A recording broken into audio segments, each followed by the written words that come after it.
SIR শুনানির লাইনে দাঁড়িয়ে ভোটারদের হাতে গোলাপ তুলে দিয়ে রোজ ডে পালন করলেন এলাকার তৃণমূল নেতারা। শনিবার 7ই ফেব্রুয়ারি একটু অন্য রকমের গোলাপ দিবস দেখলেন উত্তর 24 পরগনার হারোয়ার মানুষ। এদিন এসআইআর এর শুনানির লাইনে দাঁড়িয়ে ভোটারদের হাতে গোলাপের সঙ্গে কেক এবং পানীয় জলের বোতল তুলে দেওয়া হয়। এদিন হারোয়া পঞ্চায়েত সমিতির সহ সভাপতি আব্দুল খালেক মোল্লার নেতৃত্বে শুনানির লাইনে রোজ ডে পালন করেন এলাকার তৃণমূল নেতৃত্ব। প্রসঙ্গত, শনিবারই ছিল এসআইআর শুনানির শেষ দিন। এ পর্যন্ত হারোয়া বিধানসভার প্রায় ৮৬,০০০ এবং পার্শ্ববর্তী মিনাখা বিধানসভার প্রায় ৭৫,০০০ ভোটারকে শুনানিতে ডাকা হয়।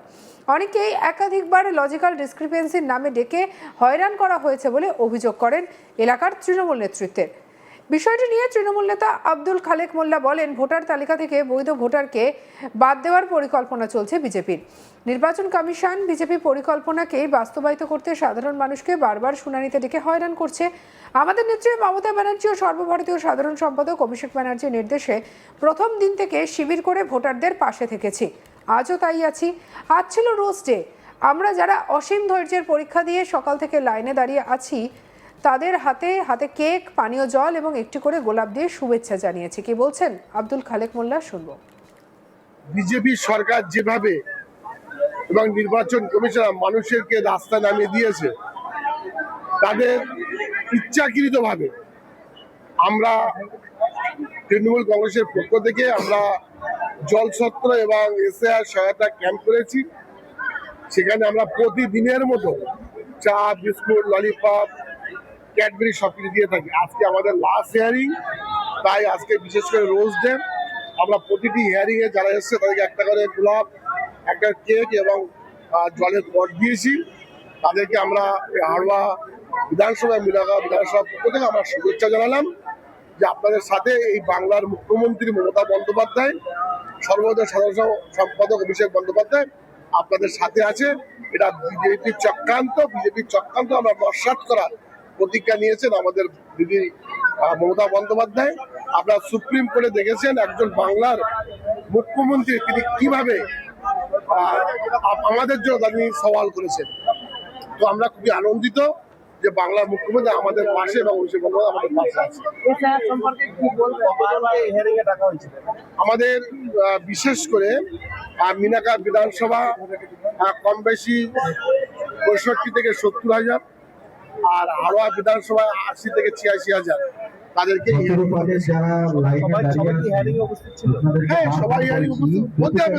তো নাহলে তো বিজেপি এই চক্রান্তের শিকার করে কাউকে মায়ানমারে পাঠিয়ে দেবে, কাউকে বাংলাদেশে পাঠিয়ে দেবে, এই পরিকল্পনা। এটা বিজেপির একটা নোংরা রাজনীতি, তার মোকাবেলা আমরা সকলে প্রস্তুত। এদিন শুনানি লাইনে দাঁড়ানো ভোটারের অভিযোগ, কাগজপত্র সব ঠিক থাকা সত্ত্বেও তাদের ডেকে পাঠানো হয়েছে। কি বলেছেন তারা, শুনবো আকিব আহমেদের কথা। আমি আমার মাধ্যমিক পাস কিংবা উচ্চ মাধ্যমিক পাস, বিএ পাস সার্টিফিকেট দিয়েছি, জন্ম সার্টিফিকেট দিয়েছি, আমার কোনো কাগজপত্রই ভুল নেই। তারপর ডেকেছে কেন, ওরা বলছে ভুল আছে তাই ডেকেছে। হ্যাঁ, কাগজপত্র জমা দিয়েছি। এখানে দেখতে পাচ্ছি যে আমাদের বিজেপি সরকার, যে জ্ঞানেশ কুমার, উনি যেটা মনে করবেন ভারতবর্ষের অল জনগণকে সেটা মেনে নিতে হবে। হ্যাঁ, ১০০ বার হয়রানি, এগুলোকে জনগণের হয়রানি করছে। মানুষকে মানে কি বলবো, মানে সুখে থাকতে দিচ্ছে না। মানে সারাদিন এদেরকে শুধু দৌড়াতে হবে, এটাই ওদের কাজ। অন্যদিকে সাবির ইমতিয়াজ কি বলছেন, শুনবো। আমার লজিক্যালি ডিসক্রিপেন্সি, আমার প্রথমে বিএলওর কাছে আমি ডকুমেন্ট সাবমিট করি, সেক্ষেত্রে তারপরেও আবার হিয়ারিং এ ডাকা হয়েছে, কেন ঠিক বুঝতে পারছি না। আমার এখনো পর্যন্ত কোনো ডকুমেন্টসে কোনো ভুল নেই, এটা সাধারণ মানুষের সম্পূর্ণ হয়রানি। অন্যদিকে বাকিবুল্লাহ কি বলছেন শুনবো। বিহারি দেখা বিষয় আমাকে এই নিয়ে দুবার ডাকা হয়েছে। ফলে এটাতে আমরা তৃণমূল কংগ্রেসটা করি বলে এটা দোষ আমাদের, এটা আমরা বুঝতে পারছি পশ্চিমবঙ্গের যে বিজেপি সরকার যেভাবে মানুষকে হয়রানি এবং বিভ্রান্তির পথে ঠেলে দিয়েছে, এটাকে আমরা ধিক্কার জানাই। শুনানিতে ডাক পাওয়া আরো এক ভোটার কি বলছেন শুনবো। ওই ভুল ছিল তাই ওই ইয়ে করেছে। কি বলছে? ওই 6 জন ব্যক্তি দাবি করছে সারা সন্তান আমার বাপের, তার জন্য এসেছি। লাইন দিয়ে দাঁড়িয়ে আছি, খালেক ভাই পানি টানি দিয়েছে, জল দিয়েছে, কেক দিয়েছে, তার জন্য আজকে দই দিয়ে এখন ভালো আছি। আজকে রোজ ডে হ্যাঁ দই দিয়ে অনেকক্ষণ ধরে লাইন আছে। হ্যাঁ 9টার দিকে এসেছি। বর্তমানে এই শুনানি নিয়ে একাধিক বিষয় সামনে উঠে এসেছে। বিভিন্ন সময় রাজনৈতিক মহলে বিভিন্ন কাদা ছোড়াছুড়ি, বাকবিতণ্ডা, এমন ঘটনাও আমরা দেখেছি। কখনো দেখেছি যে তৃণমূল কটাক্ষ করছে বিজেপিকে, কখনো আবার দেখেছি যে পাল্টা কটাক্ষ করতে ছাড়েনি বিজেপি।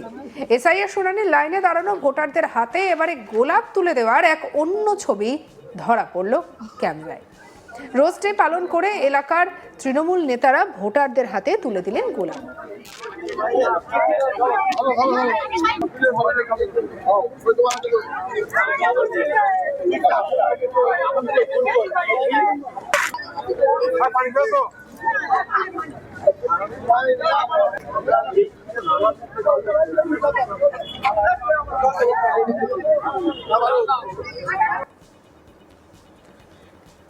শনিবার 7ই ফেব্রুয়ারি একটু অন্য রকমের গোলাপ দিবস দেখলেন উত্তর 24 পরগনার হারোয়ার মানুষজন। কি বলছেন তারা শুনবো।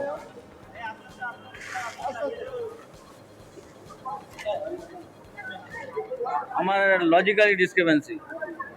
আমার প্রথমে বিএলওর কাছে আমি ডকুমেন্ট সাবমিট করি, সেক্ষেত্রে তারপরেও আবার হিয়ারিং এ ডাকা হয়েছে, কেন ঠিক বুঝতে পারছি না। আমার এখনো পর্যন্ত কোনো ডকুমেন্টসে কোনো ভুল নেই, এটা সাধারণ মানুষের সম্পূর্ণ হয়রানি।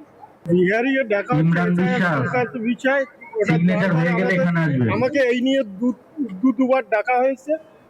ফলে এটাতে আমরা তৃণমূল কংগ্রেসটা করি বলে এটা দোষ আমাদের, এটা আমরা বুঝতে পারছি পশ্চিমবঙ্গের যে বিজেপি সরকার যেভাবে মানুষকে হয়রানি এবং বিভ্রান্তির পথে ঠেলে দিয়েছে, এটাকে আমরা ধিক্কার জানাই।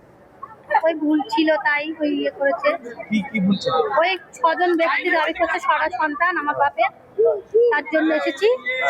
লাইন দিয়ে দাঁড়িয়ে আছি, খালেক ভাই পানি টানি দিয়েছে, জল দিয়েছে, কেক দিয়েছে, তার জন্য আজকে দই দিয়ে এখন ভালো আছি। শুনতেই পেলেন তাদের কথা আমরা শুনছি। স্বাভাবিকভাবেই এমন একটা রোজ ডে পালন করে খুশি সাধারণ মানুষ।